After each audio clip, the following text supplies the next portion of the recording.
ನಮಸ್ಕಾರ ಗೆಳೆಯರೇ, ನಿಮ್ಮ ಕನ್ನಡ ನಿತ್ಯ ನಿವೇದಿತ ಸ್ಟೋರೀಸ್ ಚಾನೆಲ್ಗೆ ಸ್ವಾಗತ. ನಿಮ್ಮ ಪ್ರೀತಿ ಧನ್ಯವಾದಗಳು. ಚಾನೆಲ್ಗೆ ಸಬ್ಸ್ಕ್ರೈಬ್ ಮತ್ತು ಲೈಕ್ ಅನ್ನು ಕೊಡುತ್ತಿರುವುದಕ್ಕೆ ಕೃತಜ್ಞತೆಗಳು. ನನ್ನ ಹೆಸರು ಅನನ್ಯ. ಹುಡುಗಿಯರಿಗೆ ಅವರ ಜೀವನದಲ್ಲಿ ನಡೆದಿರೋ ಸೆಕ್ಸ್ ವಿಷಯಗಳನ್ನ ಹೇಳಿಕೊಳ್ಳೋಕೆ ತುಂಬಾನೇ ಕಷ್ಟ. ನಂಗೆ ಆಗ್ತಿರೋ ನಾಚಿಕೆ ಎಲ್ಲ ಬದಿಗಿಟ್ಟು ನನ್ನ ಮೊದಲ ಸೆಕ್ಸ್ ಅನುಭವವನ್ನು ನಿಮ್ಮ ಜೊತೆ ಹಂಚಿಕೊಳ್ಳುತ್ತಿದ್ದೇನೆ. ನನಗೆ ಆವಾಗಿನ್ನೂ 18 ವರ್ಷ ವಯಸ್ಸು. ಪಿಯುಸಿ ಮುಗ್ಸಿ ರಜಾ ಇದ್ದಿದ್ರಿಂದ ನಾನು ನನ್ನ ಅತ್ತೆ ಮನೆಗೆ ಬಂದಿದ್ದೆ. ಅತ್ತೆ ಮನೆಯಲ್ಲಿ ಅತ್ತೆ, ಮಾವನ ಮಗಳು ಸ್ಮೃತಿ ಮತ್ತು ಮಾವನ ಮಗ ಅರ್ಜುನ್ ವಾಸವಾಗಿರೋದು. ಸ್ಮೃತಿಗೆ ನಂದೇ ವಯಸ್ಸು. ಅರ್ಜುನ್ ನಂಗಿಂತ 3 ವರ್ಷ ದೊಡ್ಡೋನು. ಅತ್ತೆ ಮತ್ತು ಮಾವ ಇಬ್ರಿಗೂ ಒಳ್ಳೆ ಉದ್ಯೋಗ ಇತ್ತು. ಸಂಪಾದನೆ ಚೆನ್ನಾಗೇ ಇದ್ದಿದ್ರಿಂದ ಮಕ್ಳಿಗೂ ಯಾವುದ್ರಲ್ಲೂ ಕೊರತೆ ಮಾಡ್ತಿರ್ಲಿಲ್ಲ. ಅತ್ತೆ ಮನೆ ಸಿಟಿಯಲ್ಲಿರೋದ್ರಿಂದ ರಜಾದಿನಗಳಲ್ಲಿ ನಾನು ಅಲ್ಲಿಗೆ ಹೋಗಿ ಸ್ಮೃತಿ ಜೊತೆ ಊರೆಲ್ಲ ಸುತ್ತಾಡ್ಕೊಂಡು ಮಜಾ ಮಾಡ್ತಿದ್ವಿ. ಮನೆಯಲ್ಲಿ ಎಲ್ಲರೂ ನನ್ನನ್ನ ತುಂಬಾನೇ ಚೆನ್ನಾಗಿ ಟ್ರೀಟ್ ಮಾಡ್ತಿದ್ರು. ರಜಾ ಬಂದ್ರೆ ಸಾಕು ಅತ್ತೆ, ಮಾವನೇ ನನ್ನ ಮನೆಗೆ ಬರುವಂತೆ ಒತ್ತಾಯ ಮಾಡ್ತಿದ್ರು. ಅಲ್ಲಿ ಇದ್ದ ಒಂದೇ ಒಂದು ಪ್ರಾಬ್ಲಮ್ ಅಂದ್ರೆ ಸ್ಮೃತಿಯ ನಿದ್ದೆ.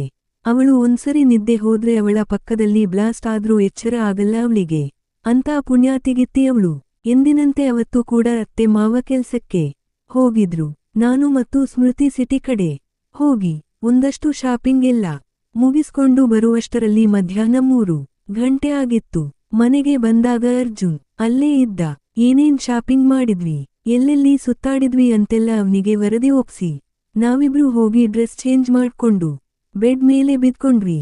ಸುಸ್ತಾಗಿದ್ರಿಂದ ಇಬ್ರಿಗೂ ತುಂಬಾ ಬೇಗನೆ ನಿದ್ದೆ ಅವರಿಸ್ಕೊಂಡಿತ್ತು. ನಂಗೆ ಸ್ವಲ್ಪ ಹೊತ್ತಲ್ಲೇ ಎಚ್ಚರ ಆಯಿತು. ಸಮಯ 4ರ ಆಸುಪಾಸು. ಎದ್ದು ಮನೆ ಹೊರಗಡೆ ಬಂದು ಆ ಕಡೆ ಈ ಕಡೆ ನಡೀತಾ ಇದ್ದೆ. ತಟ್ಟನೆ ನನ್ನ ದೃಷ್ಟಿ ಅರ್ಜುನ್ ರೂಮ್ ಕಡೆ ಹೋಯ್ತು. ಹುಡುಗ ಏನ್ ಮಾಡ್ತಿರಬಹುದು ಅನ್ನೋ ಕೆಟ್ಟ ಕುತೂಹಲ. ಆದ್ರೆ ಈ ಕುತೂಹಲನೇ ನನ್ನನ್ನ ಪೂರ್ತಿಯಾಗಿ ಹಾಳು ಮಾಡುತ್ತೆ ಅಂತ ಮಾತ್ರ ಅನ್ಕೊಂಡಿರ್ಲಿಲ್ಲ ನಾನು. ಕಿಟಕಿ ಸ್ವಲ್ಪ ಓಪನ್ ಆಗಿತ್ತು. ಪಕ್ಕ ನಿಂತು ಸಂಧಿಯಲ್ಲಿ ಇಣುಕಿ ನೋಡಿಯೇ ಬಿಟ್ಟೆ. ಅಬ್ಬಾ, ಒಂದು ಕ್ಷಣ ಎದೆ ಜಲ್ಲಂತು. ಅರ್ಜುನ್ ಅವನ ತುಂಡಿನ ಕೈಯಲ್ಲಿ ಹಿಡ್ಕೊಂಡು ಹಿಂದೆ ಮುಂದೆ ಆಡಿಸ್ತಾ ಇದ್ದ. ಸ್ವಲ್ಪ ಹೊತ್ತು ಹಂಗೆ ನೋಡ್ತಾ ನಿಂತಿದ್ದೆ. ನಂಗೆ ಗೊತ್ತಿಲ್ದೇನೆ ನನ್ ಮೈ ಕೂಡ ಬಿಸಿಯಾಗತೊಡಗಿತ್ತು. ಯೌವನ ತುಂಬಿದ ಬಿಗಿ ಮೈಗೆ ಏನೋ ಬೇಕು ಅನ್ನೋ ಆಸೆ. ಆದರೆ ಆ ಕ್ಷಣಕ್ಕೆ ನಾನು ಈ ರೀತಿ ನೋಡ್ತಾ ಇರೋದು ತಪ್ಪು ಅನ್ಸಿ ಹಿಂದೆ ತಿರುಗಿದೆ. ಅಷ್ಟ್ರಲ್ಲಿ ನಾನು ಹಿಡ್ಕೊಂಡಿದ್ದ ಕಿಟಕಿ ದರಿದ್ರವಾಗಿ ಶಬ್ದ ಮಾಡಿತ್ತು. ಎದ್ನೂ ಬಿದ್ನೂ ಅಂತ ಓಡ್ತಾ ಮನೆ ಒಳಗಡೆ ಹಾಲ್ಗೆ ಬಂದೆ. ಅಷ್ಟ್ರಲ್ಲಿ ಅರ್ಜುನ್ ಕೂಡ ಭಯ ಪಟ್ಕೊಂಡು ಚಡ್ಡಿ ಮೇಲೆ ಏರಿಸ್ಕೊಂಡು ಹಾಲ್ ಕಡೆ ಬಂದಿದ್ದೆ. ಆದರೂ ಅವನ ತುಣ್ಣೆ ನಿಗುರಿದ್ದು ಚಡ್ಡಿ ಮೇಲೇನೆ ಕಾಣಿಸ್ತಿತ್ತು. ಅವನು ತುಂಬಾ ನರ್ವಸ್ ಆಗಿದ್ದು ಅವನ ಮುಖದಲ್ಲಿ ಎದ್ದು ಕಾಣಿಸ್ತಿತ್ತು. ಅರ್ಜುನ್, ಏನದು ಸದ್ದು ಅನು? ನಾನು ಗೊತ್ತಿಲ್ಲ ಅಜ್ಜು ಅಂತ ತಲೆ ಕೆಳಗೆ ಮಾಡ್ಕೊಂಡೆ ಹೇಳ್ದೆ.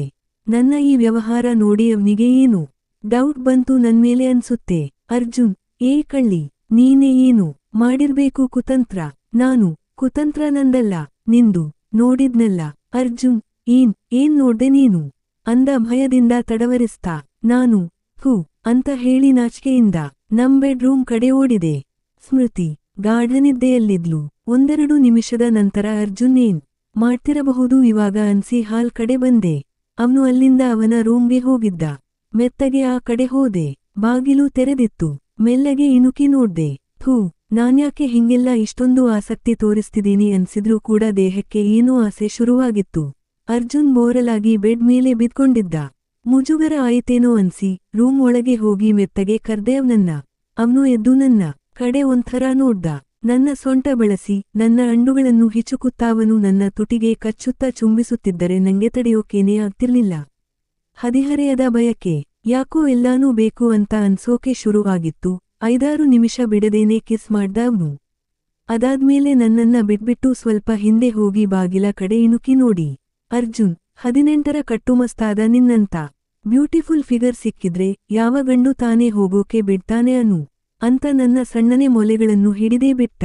ಅಬ್ಬಾ, ನಿಗುರಿ ಚೂಪಾಗಿದ್ದ ನನ್ನ ಮೊಲೆಗಳು, ಅವನ ಸ್ಪರ್ಶ ನನ್ನ ದೇಹಕ್ಕೆ ಎಂಥ ಸುಖ ಕೊಟ್ಟಿತ್ತು ಅಂದ್ರೆ ಅವನು ನನ್ನ ಕತ್ತಿನ ಮೇಲೆಲ್ಲ ಚುಂಬಿಸ್ತಾ ನನ್ನ 2 ಮೊಲೆಗಳನ್ನು ಟೀಶರ್ಟ್ ಮೇಲೇನೆ ಹಿಚುಕ್ತಾ ಇದ್ದ.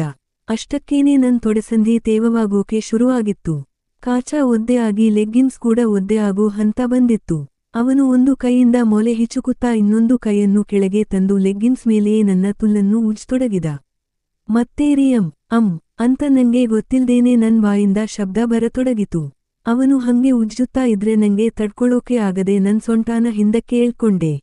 ಆದರೆ ಹಿಂದೆ ತಿಕ್ಕಕ್ಕೆ ಅವನ ನಿಗುರಿ ನಿಂತು. ಕಬ್ಬಿಣದ ರಾಡ್ ತರ ಆಗಿದ್ದ ತುಣ್ಣೆಗಡುಸಾಗಿ ಚುಚ್ಚುತ್ತಿತ್ತು. ಹಿಂದೆ ಮುಂದೆ ಎರಡೂ ಕಡೆಯಿಂದ ಆಗುತ್ತಿದ್ದ ಘರ್ಷಣೆ ನನ್ನನ್ನ ಸ್ವರ್ಗದಲ್ಲಿ ತೇಲಾಡಿಸುತ್ತಿತ್ತು.